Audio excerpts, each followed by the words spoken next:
Last year, one of my friends kept talking about something called an airdrop.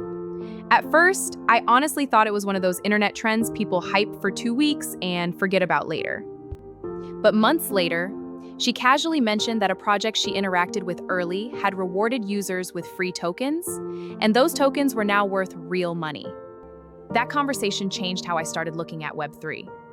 Because the truth is, many people hear the word airdrop all the time, but don't actually understand what it means.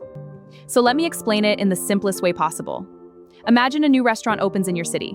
To attract attention, they invite people for free tasting events, discounts, and VIP access for early customers. Why? Because they want visibility. They want loyal supporters.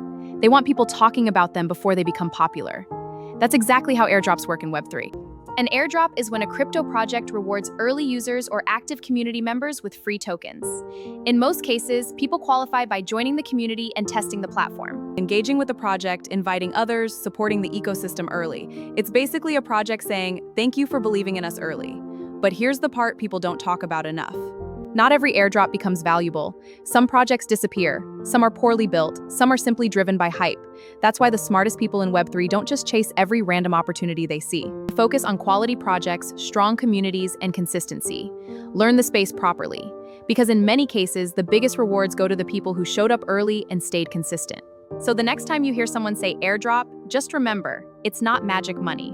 It's usually a way for Web3 projects to reward early supporters before the project becomes widely known. I'm your girl, Peng Pearl, Web3 Chad, and your educator.